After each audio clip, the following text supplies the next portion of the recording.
What's good, y'all? Welcome back to another video, man. I hope everybody is having a great day. I don't even know what today is, but I'm off today, so I'm chilling. I'm gonna go get a massage in about an hour or two. But as you read the title, I wanted to come on here and let y'all know how life is without either one of my parents.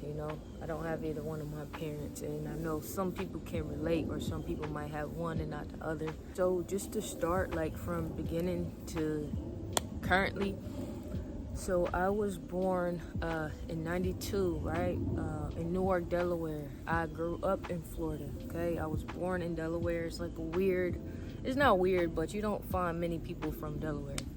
I was born in Delaware with my mom and my dad, and so from 92 to now, the last time I was around my dad, what I was told was when I was 2 weeks old.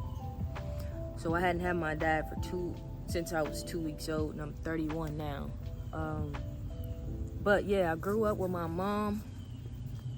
She moved us all to Florida. I have 3 other siblings, 2 sisters and a brother, and I'm the youngest. And we grew up in Florida, and unfortunately my mom got cancer.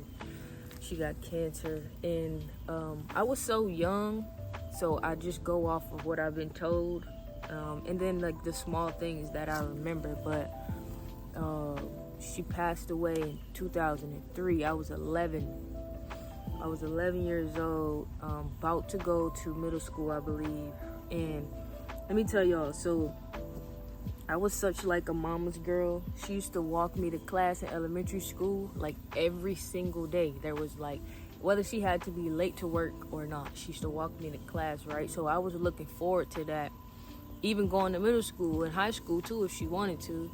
And like, we was just like attached at the hip.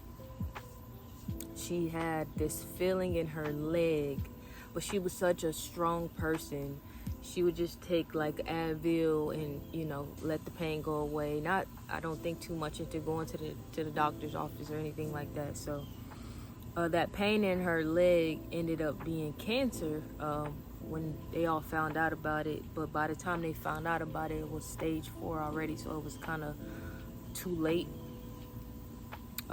So my mom passed in 2003. After that, I moved with a family member, and I could save that for another story, man. That was just real hectic over there. And yeah, I miss her every day. And she was born July 21st, which is where all the 21 comes from. But so as I got older, I got to college, I went to the league. And what are we in 2023 right now? I retired in 2020. I want to say 2019. I came home from practice one day, and I just had the urge to know who my dad was. Not to exactly rekindle a friendship with him, but just to know like what he looked like, you know what I'm saying? What he sound like, how he act, what features of myself came from him, type thing. So I ended up doing some research online, and I found him within like an hour of just sitting in my apartment by myself, and I found him within an hour, right? So a couple phone numbers popped up. I called my grandma too, because my grandma, of course, she knew him. And I called or I texted or something, and it was him. And we texted for a little bit, asked a few questions, and then he wanted to have a phone call with me. So we ended up speaking on the phone, and like I finally like just heard his voice for the first time. And he sent me a photo of him, and I finally saw what he looked like for the first time. And no, I do not look like him at all. I look like my mom. But yeah, I talked to him, I spoke to him. I talked to, I want to say, his mom or his sister too. Like, I talked to a couple other people. He has some other children, so I had some other siblings on his side that I talked to, and we became like friends on Facebook. And we just kind of like kept in contact. We would speak, I mean, not so often. We would speak on Facebook, or he'd text me, or he'd call me sometime. And it was weird. It was weird because I had his name in my phone as Dad. And it was just weird because I was 20-some years old just now, you know, figuring out exactly who this man was. And so we would speak from time to time. And then I want to say last year or the year before last, we could say last year, when me and Kaylee were in the apartment, he commented something on Facebook, right? And I didn't reply immediately, just because I don't have to, and I don't do that anyway. And especially for somebody that I'm just now meeting, like, you're literally still a complete stranger to me. So I didn't respond immediately when he wrote me something on Facebook, and that made him upset. But I texted him, like, I'm an adult. I texted him, I was like, I don't have to respond to you when you want me to respond to you. Like, I'll respond when I get ready to respond, like, straight up. Like, that's just the type of person I am. And he flipped. You know what? F you, F this. I don't want to get to know you. I don't want to, I don't like what you do. Like, he just flipped on me. And I'm like, in my head, this is why you have not been in my life this entire time. My entire time living. This is why you have not been in my life. And I needed to see that. You got this hype over because I didn't comment to you on Facebook when you wanted me to. And it probably was like the next day or two. It wasn't like I left him on red for a week or a month. You know what I'm saying? So he did all of that. And then it was just over that fast. It was over that fast. I've never spoken to him again, and I won't. I just won't, because he really showed me his true size, and probably why my mom stopped dealing with him in the beginning, and why she took us and brought us down here to Florida. So he just really showed his true colors. And I mean, it's nice to know what you look like, and that's about it. We never hung out. I never met him in person, nothing like that. But so my mom passed, and then my dad just did this dumb shit. So I don't have either one of my parents, okay? But I say that to say, you still can make it in life. Like, I made it in life for myself. And I feel like when I do have children, I feel like I'm gonna be like the greatest parent ever. Just because I don't want my child to go without their parents. And it's like, it's possible to make it. But I mean, who would want it to be that way, you know? Not people wouldn't want it to be that way. And if I have like I don't know the feeling of being in a home with a mom and a dad. Like, I don't know that feeling. My wife has her mom and her dad, and they have taken me in like their child. They treat me like I'm their child. Like, Tim is like Kaylee's dad, like the dad I never had. He teaches me like how to fix stuff. Out here in the country, we stacking hay, about different tools. Like, he just teach me anything, like, and I appreciate that. And then Christy, she's just so loving. She just comes and hugs me. She asks how I'm doing. Like, I can sense the feeling of what it's supposed to be, but still not my biological parents. It's still kind of different for me. But I know there's some people out here too that don't have, either one of their parents, but it's not the end of the world for you.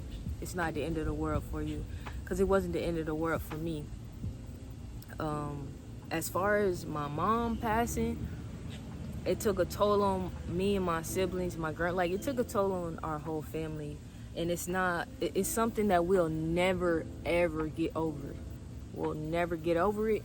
But as we get older, we just find different ways to cope with it, and we help each other. Like, one of us might feel away or down or emotional on her birthday, and then I'm the one that it hits hardest on Mother's Day. On Mother's Day, I was home in Florida on Mother's Day, and we always go to my mom's gravesite and then my great grandmother's gravesite because she's like 5 minutes down the road. So we go to my mom's, and I'm in the car with Kaylee, and as soon as we get there, I'm in the car crying. And then my sister pull up, and she come to the window, and she see me crying, and then she like hold my hand, and we walk to the gravesite together. And she's like, you know what, just breathe, just take a minute. And it's like the little things, like I'm so glad that I have my siblings. Like it probably would be completely different if I didn't have anybody in my family, you know what I'm saying? And I have my grandmother here still. I'm sure she misses her daughter. Like, it's crazy. It's weird. It's weird.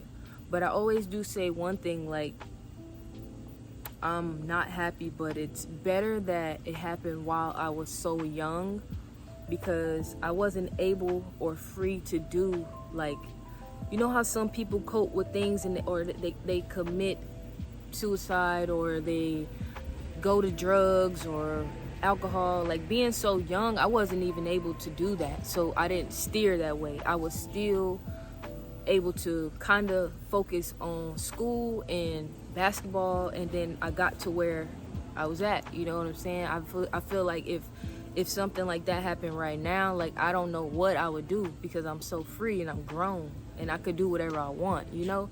I'd probably do something stupid. So I kind of look at it like that as well. But not having both parents, it sucks. It does suck, because I'm a family person, and I would like to feel that home with your siblings, and then your mom and your dad, and you know what I mean? Like it does suck. But it's not something that can like tear you completely down. And I'm a mentally strong person. That's why I can sit here and talk about it and share it with y'all. But I feel like it's gonna help me when I do have kids. Always make sure I'm there for my child. You know, like that stuff my dad is on, I don't know. Like that's not even a dad. That's just that guy, you know, that my mom was with. But yeah, man, I'm still pushing. I'm still gonna keep pushing on. Me and my siblings, man. It's not something you can get over, but you can find ways to cope with it. You know, with a situation like mine. But I just wanted to come on here and share that story with you, like how I feel not having either one of my parents. And I think about it a lot. I actually do think about it a lot. I don't speak about it a lot, but I do think about it a lot. And it's really nothing that I can do. And when there's nothing you can do, you can't dwell on the situation too long. You know what I'm saying? So if you have both your parents, or at least one of your parents, cherish it.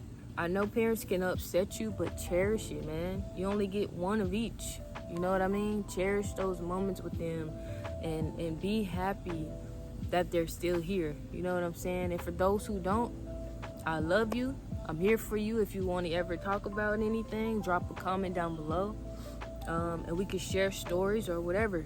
I'm always open to that, to things that I can relate to other people with. So I just wanted to share my story. That was just in me to tell. I don't want to say I hope you guys enjoyed the video, but I know it's like really deep. But thank y'all for tuning in to this video. Don't forget to hit that subscribe button. I got more of my personal stories that I would like to share with people, and one day even write a book, because I have a testimony. I really do. But thank y'all for tuning in to this video. Make sure you like this video. Make sure you share it. You can share it with anybody you want. Make sure you subscribe, man, because like I said, I got more coming. And I pray for all y'all, and I hope y'all have a blessed one. Peace.